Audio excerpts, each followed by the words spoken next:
تو کہتی ہے میری ماں کہنے لگی بیٹے جب تو پیدا ہونے والا تھا تو مجھے بڑی بشارتیں ملتی. فرماتے ہیں ماں نے نا کھولا بکسا صندوق تو 80 دینار نکالے. فرمایا پتر تم 2 بھائی ہو اور تمہارا باپ کل جاگیر 80 دینار چھوڑ گیا. 40 تمہارے 40 تمہارے بھائی کے. فرمایا بیٹا ایک بات کا خیال رکھنا میں اور تو تمہارا باپ کوئی نہیں, بھائی چھوٹا ہے, میں پیچھے نہیں آ سکتا. یہ 40 دینار لے جا اور جا بغداد چلا جا کے تعلیم حاصل کر. بیٹے میں پہنچ نہیں سکتی, خیال رکھنا. غوث پاک فرماتے ہیں 12 سال میں نے تعلیم حاصل کی یارو, میں نے پتے بھی کھائے اور خود آپ کا فرمان موجود ہے. فرماتے ہیں ایسی سختیاں بھی دیکھیں کہ پتھروں اور پہاڑوں پہ گزرتی تو شاید پگھل جاتے, لیکن میں نے اپنے نبی کا دین پڑھا. اب تو پیر کے گھر میں جو پیدا ہوتا ہے وہ علم لدنی والا ہوتا ہے. میں تو صاحب دا پتر ہے, او خدا کے بندے صبر کر. اگر غوث پاک حسنی حسینی سید ہو کے باقاعدہ پھٹی پہ بیٹھ کے پڑھتے ہیں, تو کس پیر کا مرید ہو گیا جسے علم ہی کوئی نہیں, جو جاہل آدمی ہے. یہ ضروری ہے, علوم دینیاں ضروری ہیں, اس کے بغیر کام نہیں چلتا. اور غوث پاک رضی اللہ تعالیٰ عنہ کی آپ پوری زندگی پڑھ کے دیکھ لیں. غوث پاک تمام اولیاء کے امام ہیں ساری زندگی. غوث اعظم سے کسی نے پوچھا آپ نے سب سے زیادہ دین کا کام کس طرح کیا, تو فرماتے ہیں تقریر کے ذریعے. اب تقریر کرنے والا مولوی ہوتا ہے اور تویز دینے والا, سبحان اللہ. غوث پاک رضی اللہ تعالیٰ عنہ فرماتے ہیں میں نے دین کا سارا کام کس ذریعے سے کیا ہے. ہفتے میں 3 جلسے کرتے تھے اور 70 ہزار کا مجمع ہوتا تھا اور بغیر لاؤڈ سپیکر کے تقریریں ہوتی تھی. اور فرماتے ہیں جیسی سمجھ پہلے بندے کو آتی تھی ویسی آخری والے کو آتی تھی. لوگوں نے کہا حضور یہ کرم کیسے ہوا؟ فرمانے لگے میں نے جب تعلیم حاصل کر لی تو بولنا آتا ہی نہیں تھا, تو میں بڑا پریشان ایک دن سو گیا تو خواب میں رسول کریم کا دیدار نصیب ہوا. فرمایا تیری تو واز کیا کر, تیرے واز سے لوگوں کو فائدہ ہوگا. یا رسول اللہ میں اجمی بندہ ہوں, لوگوں کے سامنے کیسے بات کروں گا؟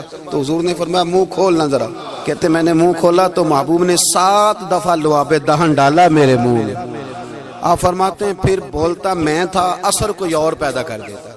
حضور غوث پاک رضی اللہ تعالیٰ عنہ نے 40 سال دین کا کام کیا. صبح کے وقت فقہ کا درس دیتے تھے, فجر کے بعد کچھ دیر کا ناشتہ کرتے سو جاتے, پھر آ کے مدرسے میں پڑھاتے باقاعدہ بچوں کو. غوث پاک رضی اللہ تعالیٰ عنہ کی سیرت پر آپ ساری کتابیں پڑھ لیں, ساری کتابیں لو, میں نے بھی بڑا ہی دعویٰ کر دیا, یعنی ساری کتابیں جتنی اب تک چھپی ہوئی ہیں ساری پڑھ لو, کہیں نہیں ملے گا کہ ہم غوث پاک کے آستانے پہ گئے. غوث پاک کسی بندے نے یہ نہیں کہا ہم غوث پاک کے آستانے پہ گئے, غوث پاک کے دربار پہ گئے. سب نے یہی لکھا ہے کہ ہم حضور غوث پاک کے مدرسے میں گئے.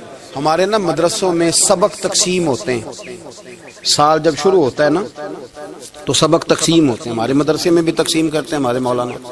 آپ حدیث پاک پڑھائیں گے, فلانا استاد منطق پڑھائے گا, فلانا فلسفہ پڑھائے گا, فلانا یہ سبق تقسیم ہوتا ہے, فلانا قرآن, فلانا حدیث, فلاں فقہ. تو غوث اعظم کے مدرسے کے جو ناظم تعلیمات تھے وہ کہنے لگے حضور سبق بانٹنا ہے تو آپ کو کون کون سے سبق دے دیں, کون کون سا پیریڈ پڑھائیں گے؟ تو آپ فرمانے لگے نہیں پیریڈ رہنے دو. حضور پھر فرمایا اس طرح کرو لائق بچے تم رکھ لو اور نلائق سارے مجھے دے دو, میں جانوں اور نلائق جانے, نلائق سارے میرے. غوث پاک رضی اللہ تعالیٰ نلائق سارے رکھ لیے, کند ذہن. اور حضور غوث پاک ان کو اسباق پڑھایا کرتے, ان پر محنت کرتے. فجر کے بعد فقہ کا درس, 10 بجے مدرسے کی کلاس, زور کے بعد حدیث پاک کا درس, مغرب کے بعد تفسیر بیان کرتے.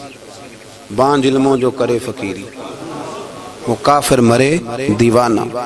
اور عشاء کی نماز کے بعد ہفتے میں 3 جلسوں سے خطاب. اور یہ سارے کام کر کے نا تو پھر بھی غوث اعظم جب دنیا چلی جاتی تو وضو کر کے مصلی پہ بیٹھ جاتے. اور 40 سال بیت گئے, ساری رات اللہ کی بارگاہ میں عبادت کرتے. 40 سال حضور غوث پاک کو اللہ نے بڑا اعزاز دیا, کتابیں لکھی, ڈیوٹی کی, محنت کی, کوشش کی پوری دنیا میں. میں پہلے بھی بتا چکا ہوں پھر بتاتا ہوں, یہ جو صلاح الدین ایوبی کا بہت نام لیتے ہیں نا, بہت بڑے مجاہد تھے. صلاح الدین ایوبی کے ساتھ 70,000 کی فوج تھی, سارے کے سارے غوث پاک کے مرید تھے. صلاح الدین ایوبی نے حضور غوث پاک کی زیارت نہیں کی پر تعلیم غوث پاک کے مدرسے میں حاصل کی. اس کو بڑا شوق ہو نا کتابیں دیکھنے کا, وہ میرے پاس آئے, میں دکھاؤں گا انشاءاللہ. صلاح الدین ایوبی حضور غوث پاک کے مدرسے کا طالب علم ہے. یہ آپ کے ملک میں 2-3 دن سے رٹا چل رہا ہے وکیلوں کا، ڈاکٹروں کا، کل سے یونیورسٹی کا بھی چل گیا ہے۔ یہ لڑائی کسی مولوی 2 گروپوں میں ہوئی ہوتی نا، چلو نام بولو، میں نے پتہ ہے اگلی گل دا بھی، کسی مولویوں کے 2 مدرسوں میں ہوتی نا تو جو طوفان اٹھنا تھا نا ہر چوک میں، مولوی لڑاندے بڑا نہیں یہ بڑی۔ میں نے دعوت دی تھی پرسوں، میں نے کہا جب وکیل مکمل تعلیم کر لینا اسے 2 سال مدرسے میں لاؤ، ہم اسے سکھائیں گے اٹھنا کیسے ہے، بیٹھنا کیسے ہے، ان کو لاؤ، اس لیے کہ ہم اپنی بات نہیں بتائیں گے، ہم بتائیں گے محمد عربی کی باتیں صلی اللہ علیہ۔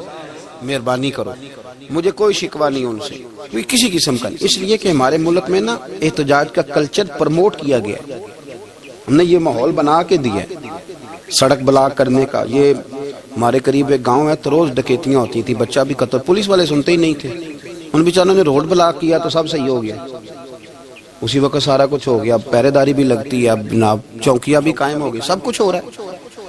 مزاج بنا دیا ہم نے، یہ عدم برداشت ہے، یہ کلچر خطرناک ہے، یہ کلچر تباہ کرے۔ وکیل کوئی غیر نہیں، ہمارے اپنے بھائی ہیں، کون ہیں وہ؟ ڈاکٹر کون ہے؟ ہمارے اپنے۔ یہ جو بچے یونیورسٹی میں لڑے کون ہیں؟ ہمارے اپنے۔ ہم ان کو کاٹ کے نہیں پھینک سکتے، یہ کوئی دوسرے لوگ نہیں، سب کو ضرورت ہے ایک دوسرے کی، لیکن خدا را مہربانی کرو معاشرے میں برداشت کا کلچر پیدا کرو، سکون کا کلچر پیدا کرو، سہنا سیکھو۔ سنو ایک بات کرتا ہوں، اللہ کرے کہ میں سمجھا سکوں، سارے فیصلے خود نہ کرو۔ اگر تمہیں نظر آئے نا کہ آپ کے ساتھ کہیں ناانصافی بھی ہو رہی ہے تو ساری عدالتیں دنیا میں نہیں لگنی، ایک قیامت میں بھی لگنی ہے۔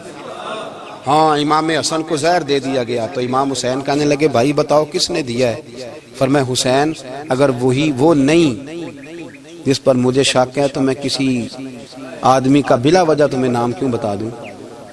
کب پھر بھائی آپ اشارہ تو نہیں بتا دیں؟ تو فرمایا حسین اگر وہی ہے نا جس پر مجھے شک ہے تو پھر بھی میں نے فیصلہ اپنے رب پہ چھوڑ دیا۔ فرمایا میرے رب سے زیادہ بہتر فیصلے کرنے والا کوئی موجود؟ کچھ فیصلے اللہ پہ چھوڑ دو، آپ یقین کریں آپ کو بڑا ہی مزہ آئے گا، آپ کو سکون آئے گا زندگی میں۔ کچھ فیصلے اللہ پہ چھوڑو، برداشت کا کلچر پروموٹ کریں اس وطن کے اندر۔ یہ بڑا پیارا ملک ہے، اس میں برداشت کا کلچر پیدا کریں۔ وکیل کو ہر وقت ڈاکٹر کی ضرورت ہے، ڈاکٹر کو ہر وقت وکیل کی ضرورت ہے۔ ہم ایک دوسرے کے بغیر دیکھیں نا، میں نے آئین بھی رکھا ہوا ہے پاکستان کا، لیکن اس کے باوجود کوئی مسئلہ بن جائے تو میں کسی وکیل صاحب کو فون کرتا ہوں، میرے دوست ہے، میں پوچھتا ہوں کہ یار یہ مسئلہ ہے، اس کا کیا حل ہے؟ ہم مل کے رہتے ہیں معاشرے میں۔ برداشت کے کلچر کو پروموٹ کریں، پیار کریں، محبت بانٹیں۔ یہ وطن ہے، اس کو مل کے سنواریں گے تو انشاءاللہ تعالیٰ یہ رسول اللہ کے دین کا قلعہ بنے گا بڑا مضبوط۔ اس سے پیار کریں، مثبت غلط بات ہے تو اس کو آپ سمجھائیں، اس پر تبلیغ کریں، لیکن یہ نہ کریں کہ آپ عدم برداشت کا ماحول پیدا کریں۔ حضور غوث پاک رضی اللہ تعالیٰ عنہ دین کا کام۔ ایک بات، اللہ والوں کے پاس لوگ دعاؤں کے لیے جاتے ہیں، کیوں جاتے ہیں؟ سنو، میرے ساتھ ایک شخص رہتا ہے، صبح سے شام تک میری ڈیوٹی کرتا ہے، نوکری کرتا ہے، خدمت کرتا ہے، گاڑی چلاتا ہے، یہ کرتا ہے وہ کرتا ہے۔ ایک صاحب ہیں جو 3 سال کے بعد ملتے ہیں، پھر وہ جو 3 سال کے بعد ملتے ہیں وہ شکوہ کرتے ہیں کہ پیر صاحب اس کی بات زیادہ مانتے ہیں۔ تو پیر صاحب اب کدھر جائیں؟ یہ سارا دن پیر صاحب کی مانتا ہے۔ نہیں سمجھ آ رہی ہے آپ کو بات؟ یہ مزاج ہے نا جی۔ ایک بندہ سارا دن دنیا داری کرے، مال کمائے، پتہ نہیں جھوٹ بولے، بڑا کچھ کرے، اور ایک اللہ کا ولی جو اپنا بنائے کچھ نہ، سارا دن رسول اللہ کی باتیں کرے، سارا دن اللہ کے دین کی خدمت کرے، اور بھائی وہ جب ہاتھ اٹھاتا ہے نا تو پھر اللہ اس کی بات کو قبول کرتا ہے۔ کچھ میرے خاص ہیں، کچھ تیرے خاص ہیں، تو کچھ رب کے بھی خاص ہیں، اور اس پر بھی میں پہلے آیت پڑھ لوں گا تاکہ دلیل مضبوط ہو جائے۔ اللہ فرماتے ہیں واللہ یختص برحمتہ من یشاء، فرمایا میں نے کچھ بندوں کو اپنی رحمت سے اپنا خاص بنا لیا۔ کچھ بندے اللہ کے بس اللہ کی بارگاہ میں وہ دعائیں کرتے ہیں تو اللہ قبول فرما لیتا ہے، پتر اللہ ہی دیتا ہے، لیکن اللہ کا ولی دعا تو کر سکتا ہے نا۔ اللہ کا ولی، میری بات کی سمجھ آ رہی ہے؟ بیٹا کون دیتا ہے؟ اللہ۔ حضرت محدث اعظم رحمۃ اللہ علیہ کے پاس ایک شخص نے آ کے کہا جی ولی اللہ بیٹا دے سکتا ہے؟ آپ فرمانے لگے ولی اللہ اللہ سے ملا سکتا ہے؟ جی وہ تو ہے ہی ولی اللہ، تو اس نے ملا دینا ہے۔ تو فرمایا جو اللہ سے ملا دے بیٹا تو چھوٹی سی بات ہے، تو دیکھ نہ کہ جو اللہ تک تجھے لے گیا تو پھر پتر پیچھے رہ گیا، لیکن بیٹا دیتا کون ہے؟ بول کے بتائیں، بول کے۔ اللہ دیتا ہے، دعا کون کرتا ہے؟ اللہ کا ولی دعا کر دیتا ہے۔ بی بی آ گئی روتی ہوئی غوث پاک کے پاس، کہنے لگی 6 بیٹیاں ہیں۔ خاوند اور سسر کہتے ہیں کہ 7ویں بھی بیٹی ہوئی تو طلاق دے دیں گے۔ تھوڑا سا اگر بندہ مالدار بھی ہو تو پھر وہ ہمارا دماغ جہاں مرضی چلتا ہے نا۔ یہ جہالت آج بھی بہت ساری جگہوں پہ پائی جاتی ہے۔ تہذیب سکھاتی ہے جینے کا سلیقہ، تعلیم سے جاہل کی جہالت نہیں جاتی۔ تو رو پڑی۔ حضور غوث پاک رضی اللہ تعالیٰ عنہ نے بلایا اس کے شوہر کو بھی اور سسر کو بھی، فرمایا یہ دیکھ، یہ تو اللہ کے کام ہے، جس کو چاہے بیٹیاں دے، جس کو چاہے بیٹے دے۔ تو جو نہیں مانتے پھر غوث پاک کی بھی نہیں مانتے، انہوں نے کہا جی نہیں دی، میں تو نکاح کروں گا۔ چلے گئے تو غوث پاک کی بارگاہ میں وہ بیٹی اور اس کا باپ اور اس کی ماں پھر آئے، کہنے لگے حضور مہربانی فرمائیں۔ پھر اللہ کے ولیوں کے پاس ایک قوت ہوتی ہے جس کا نام مصلح ہے۔ مصلح بہت بڑی طاقت، بہت بڑی۔ حضور نے فرمایا دعا صلاح المومن، فرمایا دعا مومن کا ہتھیار ہے۔ یہ مومن جب ہاتھ اٹھاتا ہے تو پھر عرش کا مالک دروازے کھول دیتا ہے کرم کے۔ حضور غوث پاک نے مصلح بچھا لیا اور رو پڑے، کہنے لگے مالک کریم، اس بی بی کے دل میں کس نے بات ڈالی تھی کہ عبد القادر کے دروازے پہ جا؟ دیکھیں منانے کا انداز، منانا آتا ہے نا۔ اللہ کس نے اس کے دل میں بات ڈالی کہ عبد القادر کے دروازے جا؟ کس نے ڈالی؟ اور مالک اگر تو نہیں ڈالی تھی تو کیا تو اب اپنے عبد القادر کو رسوا کرے گا؟ اگر تو نہیں بھیجا ہے کہ ادھر جا تو اب تو رسوا کرے گا؟ حضور غوث پاک رضی اللہ تعالیٰ نے دعا مانگ کے چہرے پہ ہاتھ پھیرے، بچی کے سر پہ ہاتھ رکھا، فرمانے لگے پتر جا، مجھے امید ہے اللہ نے 6 بیٹیاں دی ہیں تو 7 بیٹے بھی عطا فرمائے گا۔ تو بی بی کہتی ہے پھر رب نے فضل فرمایا اور 7 ہی بیٹے عطا فرمائے، پھر 7 ہی بیٹے رب کریم نے دیے۔ تو جو اللہ کی مان تھا پھر اللہ بھی اس کی، تو اس میں اختلاف کی کیا بات ہے؟ یہ سادی سی بات ہے۔ ایک بغداد کا سوداگر تھا، بڑا مالدار تھا۔ ایک دن اس نے بغداد کے سارے علماء اور مشائخ کی دعوت پکائی تو غوث پاک کے پاس بھی آیا، کہنے لگا حضور شام کا کھانا ہے۔ آپ نے اس کا چہرہ دیکھا تو وہ رو پڑا، کہنے لگا بغداد کے پیر انکار نہ کرنا۔ آپ نے فرمایا تو جا میں آؤں گا۔ شاگرد مرید کہنے لگے حضرت جی آپ بڑی مشغولیت تھی شام کو، فرمایا اتنا بڑا آدمی جب رو پڑتا ہے تو لگتا ہے بڑا مجبور ہے، چلیں گے۔ شام کو جب اس کے دروازے پہ گئے تو کھانا بھی اس نے چنا تو ساتھ اس نے ایک ٹوکرا ایک صندوق بھی لا کے رکھا، اوپر سے خالی۔ جب غوث پاک نے اٹھ کے دیکھا تو اندر اس سوداگر کا بیٹا، اس تاجر کا بیٹا، دونوں ٹانگوں سے معذور، دونوں ہاتھوں سے معذور، ایک ہی بیٹا اپاہج ہے۔ وہ تاجر رو پڑا، کہنے لگا حضور بڑی دنیا جانتی ہے، بڑا مال ہے، پر جب تنہا بیٹھتا ہوں تو کھول کے روتا ہوں۔ وہ بے نیاز ہے نا، ساری زندگی کے بعد ایک بیٹا دیا تو وہ بھی اپاہج ہے۔ حضور بال سفید ہو گئے، لوگوں کی اولاد بڑھاپے کا سہارا بنتی ہے، میں بوڑھے وقت میں اس کو اٹھا کے پیشاب پخانے کے لیے لے کے جاتا ہوں۔ بغداد کے عبد القادر سنا ہے جب تو دعا مانگتا ہے تو رب قبول فرما لیتا ہے، تو مہربانی فرما اگر میرا پتر ٹھیک ہو جائے، میرا زور کوئی نہیں، مالک بے نیاز ہی بڑا ہے، اگر مہربانی ہو جائے۔ تو غوث پاک نے پھر مصلح بچھایا، مصلح بچھا کے کہنے لگے مالک تو اپنے بندوں کے دل میری طرف کیوں موڑتا ہے، اور اگر موڑتا ہے تو پھر رحمت کی نظر فرما، بندہ نوازی فرما۔ ایک باپ اتنے رو رو کے آنسو بہا رہا ہے تو کرم نوازی فرما۔ حضور غوث پاک نے ابھی چہرے پر ہاتھ نہیں پھیرے کہ بچہ اللہ اکبر کہتا ہوا صندوق سے باہر نکل آیا۔ اللہ تبارک و تعالیٰ نے نا ہمارے محبوب کریم علیہ السلام کو دنیا میں بھیجا تو فرمایا یا ایھا الناس قد جاءکم برہان من ربکم، اے لوگو تمہارے پاس تمہارے رب کی دلیل آ گئی۔ اللہ تبارک و تعالیٰ نے محبوب پاک علیہ الصلوۃ والسلام کو سراپا دلیل بنا کے بھیجا۔ باقی انبیاء کرام علیہم السلام کے پاس بھی اپنی نبوت کے دلائل کے طور پر بے شمار معجزات تھے، اور حضور کریم علیہ السلام کے تو پورے وجود کو ہی اللہ نے معجزہ بنائے۔ اور نبی پاک صلی اللہ تعالیٰ علیہ وآلہ وسلم کی نبوت کی دلیلیں، حضور کے رسالت کے مستحکم دلائل جگہ جگہ آپ کو ملیں گے۔ سب سے پہلی چیز تو یہ سمجھنے والی ہے کہ نبی پاک علیہ السلام نے جس چیز کو سب سے پہلے اپنی نبوت کی دلیل کے طور پر بیان فرمایا وہ حضور کا کردار ہے، سیرت ہے، عمل ہے، حضور کا لوگوں کے ساتھ رویہ ہے۔ نبی پاک علیہ السلام کی تبلیغ کے 3 دور ہیں۔ ایک تو حضور نے اپنے قول سے تبلیغ فرمائی، وہ 40 سال کی عمر سے محبوب نے اعلان فرمایا اور تبلیغ کی، اور ایک نبی پاک صلی اللہ تعالیٰ علیہ وسلم بالواسطہ حضور کی تبلیغ ہے جو آج تک جاری ہے۔ امت کے علماء، مشائخ، مبلغین حضور کے دین کو آگے پھیلا رہے ہیں، تو دراصل یہ بھی تبلیغ رسول پاک علیہ السلام ہی کی تبلیغ۔ اور ایک حضور کی تبلیغ کا دور ہے حضور کی پیدائش سے لے کر ولادت مبارکہ سے لے کر حضور علیہ السلام کے اعلان نبوت تک۔ اس دوران نبی پاک نے جو تبلیغ فرمائی ہے وہ اپنے کردار سے فرمائی۔ عرب کا وہ معاشرہ جو بڑا میلا کچیلا گدلا ہو چکا تھا، جس کے اندر سراسر مادہ پرستی کا زور تھا، جس کے اندر لوگ انسانوں کی خرید و فروخت کرتے تھے، جس کے اندر بیٹیوں کو زندہ دفن کر دیتے تھے، جس کے اندر جو آدمی جتنا زیادہ مضبوط ہوتا تھا اتنا زیادہ لٹیرا بن جاتا تھا، اس معاشرے کے اندر رسول کریم علیہ السلام نے 40 سال گزارے، اور اس طرح گزارے کہ جو بیگانے بھی تھے وہ بھی کہا کرتے تھے یہ صادق ہے، یہ امین ہے۔ اور جب حضور نے اعلان نبوت کیا تو فرمایا، یہ قرآن مجید کے لفظ ہیں، فرمایا فَقَدْ لَبِثْتُ فِيكُمْ عُمَرًا مِّن قَبْلِهِ أَفَلَا تَعْقِلُونَ، میں تمہارے بیچ عمر کا ایک حصہ گزار چکا ہوں، تمہیں عقل نہیں ہے، شعور نہیں ہے۔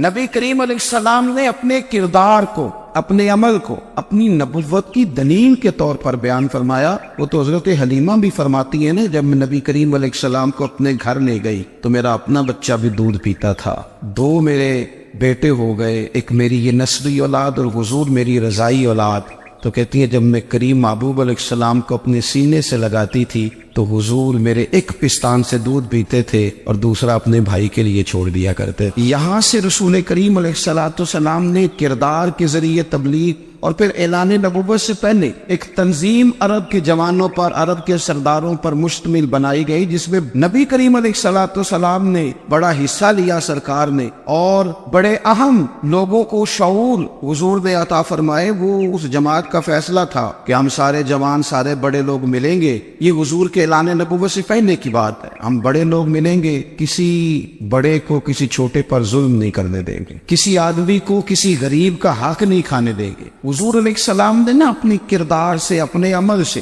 اور آپ کا جو عمل ہوتا ہے نا وہ اصل ہوتا ہے، ایک ہوتا ہے آپ کوئی بات کرتے ہیں اور ایک ہوتا ہے کہ آپ کوئی عمل کرتے ہیں۔ آپ جب عمل کرتے ہیں تو عمل کے ذریعے بھی لوگوں تک بات پہنچتی ہے کہ دراصل آپ کا اٹھنا بیٹھنا چلنا پھرنا کیا ہے۔ میرے رسول کریم علیہ السلام کا اٹھنا بھی ایک نبی کا، بیٹھنا بھی ایک نبی کا، بات کرنا بھی ایک نبی کا، معاملات زندگی کرنا بھی ایک نبی کا، لین دین کرنا بھی ایک نبی کا۔ ایک شخص کہتے ہیں میں نے اعلان نبوت سے پہلے حضور علیہ السلام سے کوئی چیز خریدی تھی اور میں نے عرض کیا تھا آپ یہاں تشریف رکھے، میں پیسے لے کے آتا ہوں، میں 3 دن کے بعد آیا۔ دیکھو یہ بات کرنی کتنی آسان ہے، بولنی کتنی آسان ہے، پر 3 دن یہاں میرے بھائی کو کسی شخص کو 2 گھنٹے انتظار کرنا پڑ جائے تو لوگ کہتے ہیں الانتظار وشد من القتل، یہ تو قتل سے زیادہ تکلیف والا معاملہ ہے، منتظر رہنا کسی کا۔ کہتے 3 دن کے بعد میں آیا تو میرے رسول کریم وہیں تشریف فرمائے، بس اتنا فرمایا یار تم نے مجھے بڑی تکلیف میں ڈال دیا، 3 دن ہو گئے یہاں رکے ہوئے۔ تو حضور نے اپنے کردار کو، اپنے عمل کو، اپنے معاملات کو سب سے پہلے اپنی نبوت کی دلیل کے طور پر پیش کیا۔ اسی لیے کیا خوب کہا تھا کہ جو تیری جان کے دشمن ہے وہ بھی کہتے ہیں، بظاہر تو آئے ہیں نا ہجرت کی رات جان لینے، لیکن امانتیں حضور کے گھر میں رکھی ہوئی ہیں، امانتیں کاشانہ نور پہ پڑی ہے۔ وہ جو تیری جان کے دشمن ہے وہ بھی کہتے ہیں کہ امین تو ہے اور صداقت کی آبرو تو ہے۔ تو پہلے کردار، پھر دوسری بات اللہ تعالیٰ نے اپنے محبوب علیہ السلام کو اپنا مطلق نائب بنا کر، اپنا محبوب اعظم بنا کر، ایسے ہی سارے انسانوں کے بارے میں کہا وَإِذْ قَالَ رَبُّكَ لِلْمَلَائِكَةِ إِنِّي جَاعِلٌ فِي الْأَرْضِ خَلِيفَةً، میں زمین میں اپنا نائب بنانے والا ہوں۔ لیکن حضور علیہ السلام تو محبوب ہے نا، حضور کی نیابت تو محبوبیت کے درجے پر فائز ہے۔ تو رسول پاک کو رب کریم نے اس طرح کا بنا کے بھیجا کہ حضرت عبداللہ ابن رواحہ رضی اللہ تعالیٰ عنہ بیان فرماتے ہیں کہ اگر حضور کوئی معجزہ نہ بھی دکھاتے، نبی کریم علیہ السلام سے کوئی اعجاز لوگ نہ بھی دیکھتے، تو محبوب کا تو چہرہ ہی اس طرح کا تھا، لوگوں نے دیکھتے جانا تھا اور کلمہ پڑھتے جانا تھا۔ لیکن باوجود اس کے میرے رسول پاک کا اعجاز یہ ہے، کمال یہ ہے کہ حضور کبھی اشارہ کر دیں تو چاند دو ٹکڑے ہو جائے، کبھی دعا مانگ دیں تو ڈوبا ہوا سورج واپس آ جائے، کبھی محبوب گزرنے لگے تو پتھر آپ پر سلام پڑے، کبھی حضور پہاڑ پر چڑھ جائے تو پہاڑ وجد میں آ کر جھومنے لگے، محبوب کا کبھی نماز پڑھاتے ارادہ بن جائے تو اللہ تعالیٰ قبلے کا رخ ہی تبدیل فرما دے۔ کیا خوبصورت سوچ ہے اور کیا نظریہ دیتے ہیں بریلی کے امام۔ فرماتے اجابت کا جوڑا عنایت کا صحرا دلہن بن کے نکلی دعائے محمد، اور اجابت میں جھک کر گلے سے لگایا بڑی ناز سے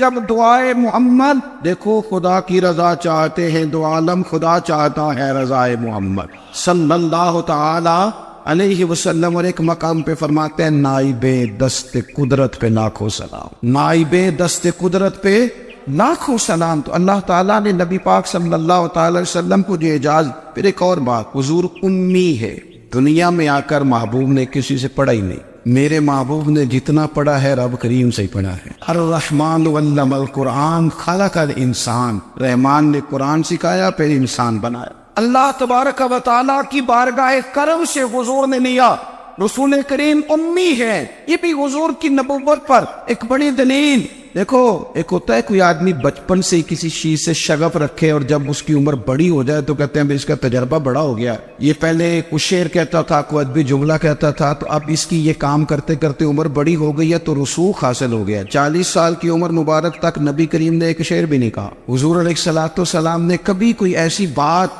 ویسے تو حضور کی ہر بات حکمت والی، لیکن جس کو عرب کے لوگ اپنے لہجے میں شاعری یا اپنے لہجے میں ادب کہتے تھے، وہ حضور نے بیان نہیں فرمایا۔ لیکن جب 40 سال کی عمر میں اعلان نبوت کیا تو پھر بڑے بڑے فصیح و بلیغ، بڑے بڑے سیانے طفیل بن عمر کہتے ہیں کہ اس شخص کو بھی میں نے دیکھا جسے بڑا ناز تھا اپنی فصاحت اور بلاغت پر، اور جب وہ حضور کے پاس آیا اور اس نے آ کے کچھ باتیں کی تو محبوب خاموشی سے سنتے رہے، اور جب وہ چپ کر گیا تو میرے کریم نے صرف سورہ فاتحہ پڑھی۔ کبھی اٹھتا تھا، کبھی بیٹھتا تھا، کبھی غور کرتا تھا، کبھی دائیں جاتا تھا، کبھی بائیں جاتا تھا، پھر کہنے لگا بتاؤ نا کلام کس کا ہے؟ فرمایا اس رب کا، اس رب کا، اس رب کا جس کا میں رسول بن کے آیا ہوں۔ نبی کریم صلی اللہ تعالی علیہ وسلم امی ہے، لیکن حضور نے کائنات کے رازوں سے پردے ہٹا دیے، نبی کریم نے جینے کے سلیقے بتا دیے، حضور نے ہر شخص کو اس کے مقصد حیات سے آگاہ کر دیا۔ نبی کریم علیہ السلام نے وہ فلسفہ حیات بیان کیا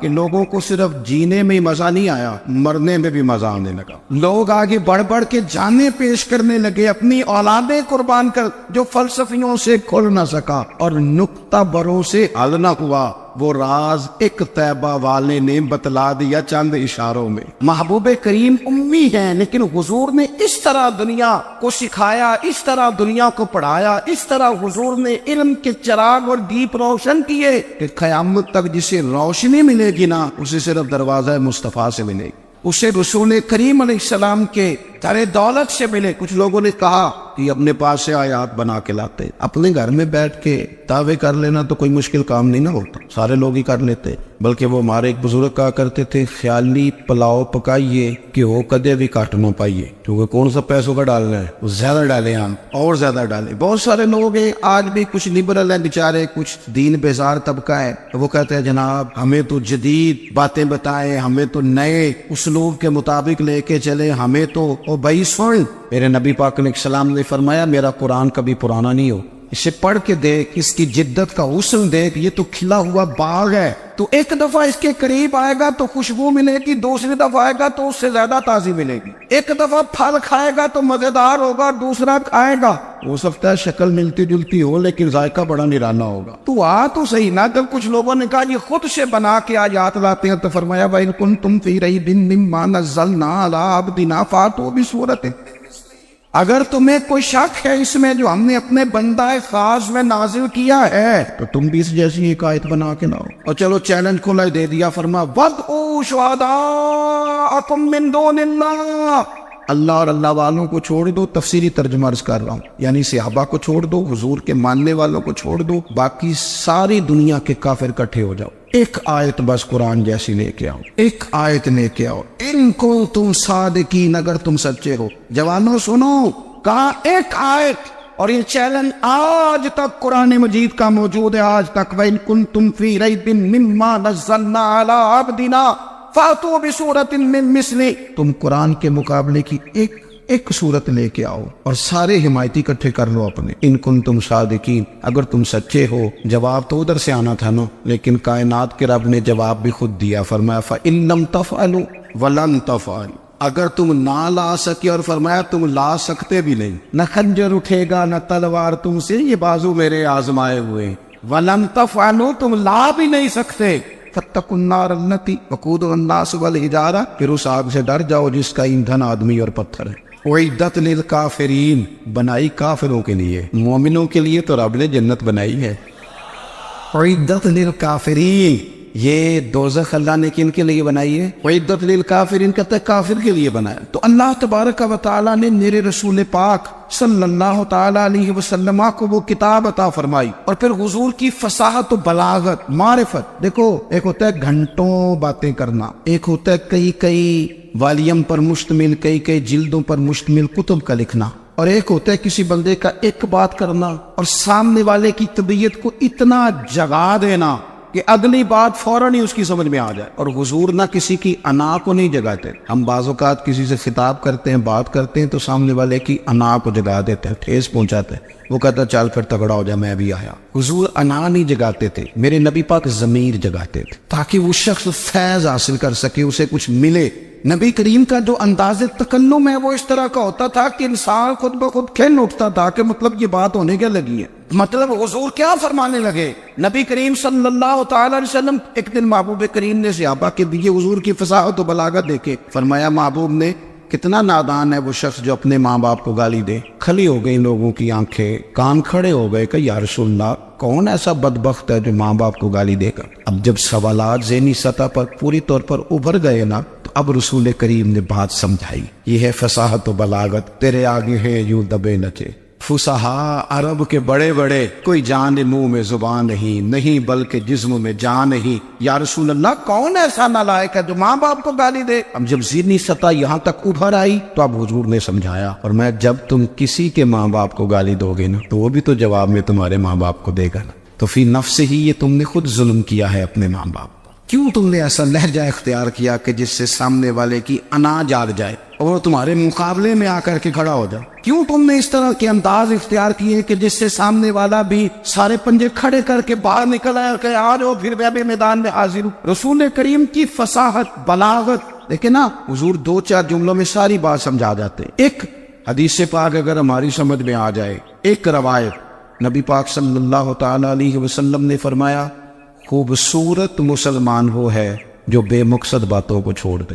لو اس سے پوری زندگی سجائی جا سکتی ہے، ایک جملے سے، کوئی لمبی چوڑی باتوں میں جانے کی ضرورت نہیں۔ کہا خوبصورت مسلمان یہ ہے جو بے مقصد باتوں کو چھوڑ دے، لا یعنی باتوں کو، کیا کہتے ہیں ہمارے دیہات کے لوگ، جڑے پنڈ جانا نہیں اودا راہ پوچھنے دی، لیکن آج کل لوگ باز آندے یعنی جس بات کا بالکل تعلق نہیں نا وہ بات بھی کرتے جاتے ہیں، جس کا شعبہ ہی نہیں وہ بھی چھلانگ لگا کے اس میں آ جاتا ہے۔ ہم اپنا وقت ضائع کرتے، اپنی صلاحیتیں ضائع کرتے، اپنا نقصان کرتے، ہم اپنا کام صحیح کر کے نہیں کرتے اور دوسری ساری دنیا کو ٹھیک کرنا چاہتے ہیں۔ او بھائی آپ جس جگہ جس شعبے سے تعلق رکھتے ہیں آپ اپنے معاملات میں مضبوطی پیدا کریں۔ حضور نے اپنی فصاحت کے ساتھ بلاغت کے ساتھ لوگوں کو قائل کیا، اور قرآن مجید کی تاثیر کا یہ اثر میرے کریم رسول نے دکھایا کہ رات کو جب حضور بیٹھ کے قرآن پاک پڑھتے تھے نا، جب یاسین والے نبی خود یاسین کی تلاوت کریں، جب طٰہٰ والے محبوب خود طٰہٰ کی تلاوت کریں، غور کرو نا، جب مدثر والے محبوب خود ان جملوں کو ادا کریں، یعنی جن کے بارے میں آیت آئی ہے،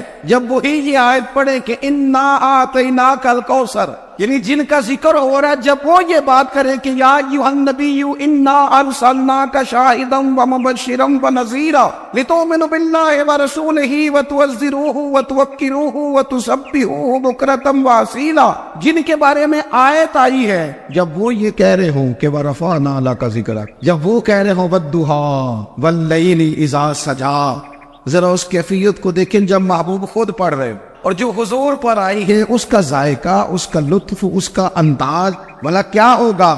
حضور جب رات کو پڑھتے تھے نا قرآن پاک، تو جو پکے کافر تھے نا، ابو جہل جیسے لوگ، وہ بھی جھاڑیوں میں چھپ چھپ کے مدینے والے کی تلاوت سنا کرتے، حضور کی تلاوت سنا کرتے تھے۔ یہی بہتر ہے کہ پردوں میں وہ پردہ پوش رہے، وہ اگر پردے ہٹا دے تو کسے ہوش رہے؟ رسول کریم علیہ السلام کی تلاوت کا سننا، قریب جانا، یہ اعجاز ہے۔ حضرت فاروق اعظم کہتے ہیں میں طبیعت کا بڑا ڈاڈا تھا، مزاج کا بڑا سخت تھا، زندگی ہمیشہ ڈٹ کر گزاری، باتوں پر کھڑا رہنا آتا تھا، پر جب میری بہن نے مجھے چند آیتیں سنائی نا تو میں تڑپ ہی گیا۔ کروں آیا سا مار مقامنے نو، ان مینو مار دے لے چلو، اوے متے عمر دی عمر برباد ہو جائے جتھے عمر سوار دے لے چلو۔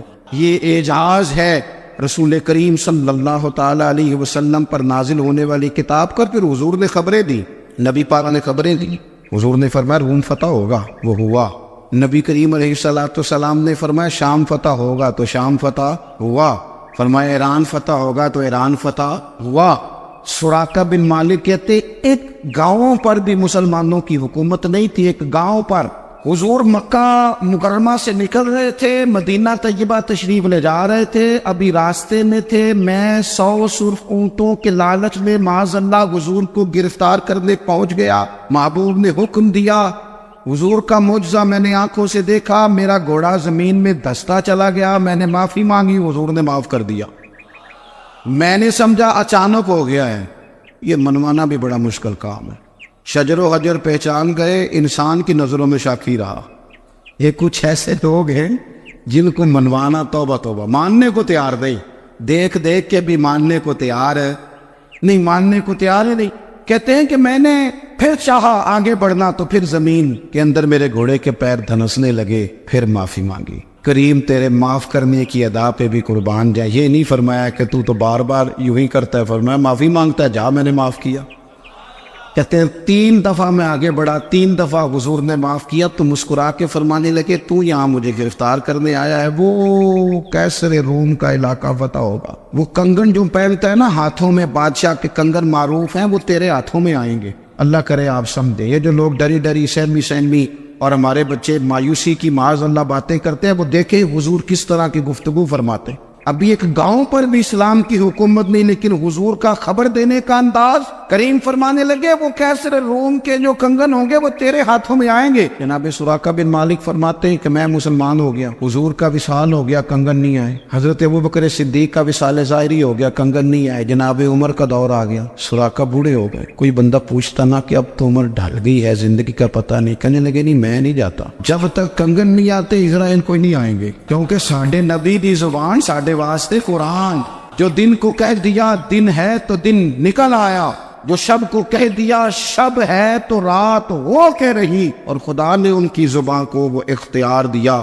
جو نکلی منہ سے ان کے وہ بات ہو کے رہی۔ فاضل برینوی کا تو انداز ہی پر انوکھا ہے نا، وہ تو کہتے ہیں وہ زبان جس کو سب کن کی کنجی کہے، جس کو سب کن کی کنجی کہے، اس کی نافذ حکومت پہ لاکھوں سلام۔ کہنے لگے نہیں آتے حضرت اسرائیل، فکر نہ کرو، بوڑھے ہو گئے تھے، نکلنا گھر سے بند کر دیا تھا، حضرت عمر کا دور تھا، کنگن آ گئے۔ حضرت فاروق اعظم نے ان کے پوتوں سے، نواسوں سے، بچوں سے کہا جاؤ بلا کے لاؤ، کا دادا جان بوڑھے ہیں، فرمایا تم کان میں کہہ دینا کنگن آ گئے، پھر تم دیکھنا تو صحیح کر۔ حضرت سراقہ آئے، حضور نے جو خبریں دی، نبی پاک علیہ السلام نے جو گزشتہ قوموں کے احوال بیان کیے، اور پھر میرے نبی پاک علیہ السلام نا دنیا میں عزتیں دینے آئے۔ یہ مزاج ہمیں کم کرنا چاہیے، یہ جو ہم ساری زندگی اس کام میں لگا دیتے نا کسی کو نیچا کیسے دکھانا ہے، یہ انداز حضور نے نہیں ہمیں دیا۔ اب دیکھو حضور تشریف لائے تو ہمیں پتہ چلا کہ حضرت یوسف جیسا سونا کوئی نہیں، حضور تشریف لائے تو ہمیں پتہ چلا کہ حضرت داؤد جیسی خوبصورت آواز کسی کی نہیں،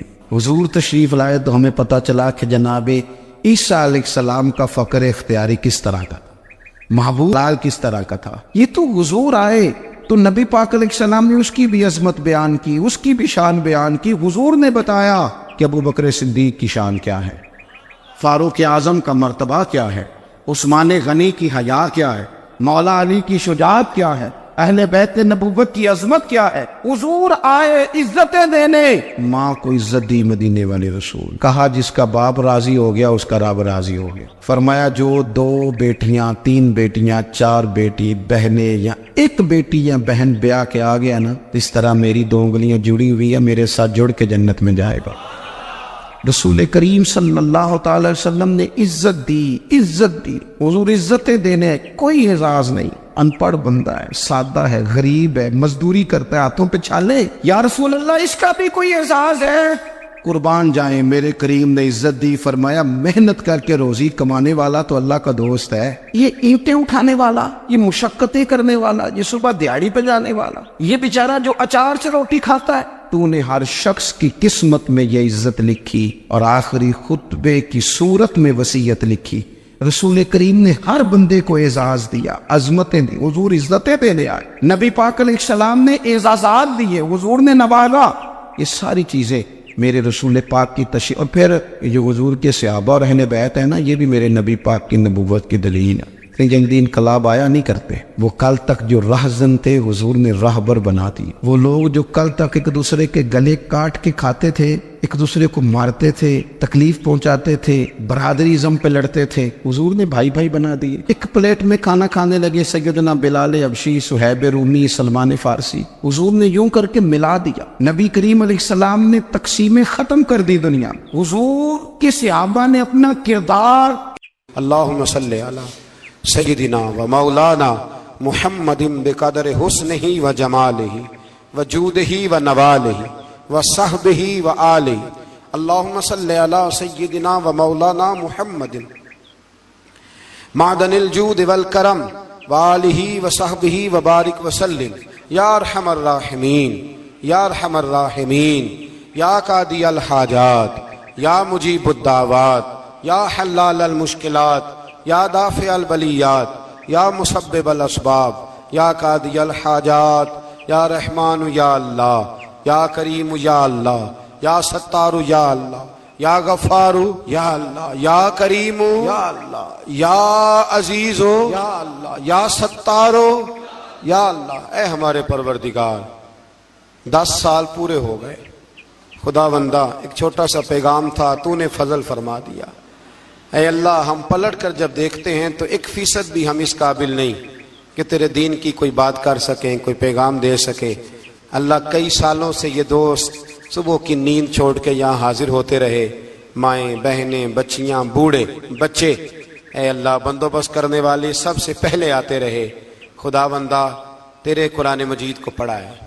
ہم کمزور تھے، بس تیری دی ہوئی توفیق سے پڑھا ہے. خدا بندہ ان میں سے ایک بات بھی تجھے پسند آئی ہے تو ہمیں معاف فرما دے، ہم سے درگزر فرما، ہمارے حال پہ رحمت فرما. رمضان آیا تھا پھر بیت رہا ہے.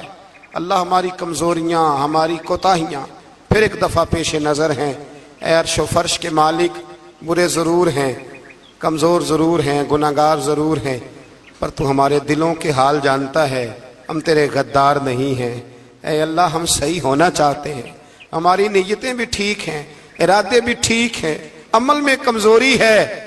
ہم پر ایک رحمت کی نظر کر دے، ہم پر ایک رحمت کی نظر کر دے. اے مالک کریم، ایک نظر کرم سے دیکھ تو صحیح. یہاں غریب بھی بیٹھے ہیں، بوڑھے بھی بیٹھے ہیں، مجبور بھی بیٹھے ہیں، کئی رو رو کے تیری بارگاہ میں فریاد کرنے والے بیٹھے ہیں. اے اللہ، بھول ضرور جاتے ہیں پر بندے تو تیرے ہیں، بھٹک ضرور جاتے ہیں پر غلام تو تیرے محبوب کے ہیں. ہمارے حال پہ رحمت فرما. اللہ، ہمیں معاف فرما دے. اللہ، ہم سے حساب نہ پوچھیو. اللہ، ہمیں بغیر حساب معاف فرما دے. اللہ، ہمیں بغیر حساب کے معاف فرما دے. اللہ، ہم سے درگزر کرنا. جب قیامت کے دن ازل کا بازار لگے، اللہ ہم سے درگزر فرمانا، ہماری پردہ پوشی فرمانا. اگر ہمیں عزت دی ہے تو عزتوں پہ دوام دینا. اللہ، ہمیں ذلتوں سے محفوظ رکھنا. اے عرش و فرش کے مالک، میں تو نے بہت ساری نعمتیں نہ بغیر مانگنے کے دی ہیں. ہم کمزور تھے، تو نے صحت دی. ہم کمزور تھے، تو نے اولاد کی نعمت دی، پھولوں کی طرح کے خوبصورت بچے دیے۔ اے اللہ تو نے ہمیں وفادار قسم کے دوست دیے، اے اللہ پیار کرنے والے ساتھی دیے، ٹوٹ کر چاہنے والے دیے۔ اے اللہ تو نے بغیر مانگے ہمیں نیک صالح استاد دیے، بزرگ دیے، شیخ دیے۔ اے اللہ بغیر کسی لالچ کے پالنے والا باپ دیا، شفقت کے بازو پھیلانے والی ماں دی۔ ہم تیرا شکر ادا نہیں کر سکے، اللہ ہمیں شکر کی توفیق عطا فرما دے، اللہ ہمیں شکر کی توفیق عطا فرما دے، اللہ ہمیں شکر کی توفیق عطا فرما دے۔ اللہ اگر ہم بھول جائیں تو ہم سے درگزر فرما، اے اللہ ہمارے حال پہ رحمت فرما۔ میں صبح دیکھتا رہا کس طرح بوڑھی مائیں گاڑیوں میں بیٹھ کے آتی ہیں، بہنیں گاڑیوں میں بیٹھ کے آتی ہیں۔ اللہ ان بیچاریوں کے کئی دکھ بھی ہیں، ان کی کئی تکلیفیں بھی ہیں، یہ کئی جگہ آزمائش کا شکار ہے۔ ایک بزرگ فون کر کے کہہ رہے تھے بیٹی بڑی پریشان ہے، اللہ کریم سب پہ اپنا فضل فرما دے۔ ہم دنیا کے دھتکارے ہوئے تیرے دروازے پہ آ کے بیٹھ جاتے ہیں، ہماری مدد فرما، ہمیں لوگوں کا محتاج نہ فرما۔ اے اللہ یہ بوڑھے بیمار لوگ جو صبح چل کے تیرے اور تیرے محبوب کی رضا کے لیے آتے رہے، ان کے قدموں کو قبول فرمانا، ان کی کوششوں کو قبول فرمانا۔ اللہ معذور بزرگ بیچارے لاٹھیوں کے سہارے یہاں تک پہنچ کر تیرے دین کی بات سنتے رہے، ان کے حال پہ کرم فرما، ان پہ رحمت فرما، ہم سے درگزر فرما، ہمارے ساتھ معافی والا معاملہ فرما۔ اے اللہ مائیں بہنیں بچیاں بیچاری اللہ شوق سے ذوق سے آتی رہیں، خداوندہ ان کے دکھ دور فرما دے، ان کو آزمائشوں سے نکال دے۔ جو بیچاریاں اولاد کے لیے روتی ہیں اور کہتی ہیں ایک بیٹی ہی مل جائے سسرال میں رہنے کے قابل ہو جاؤں، اللہ ان پہ رحم فرما دے۔ جو جس حال میں پریشان ہے اس کی مدد فرما دے، تیرے محبوب کی امت بڑی پریشان ہے۔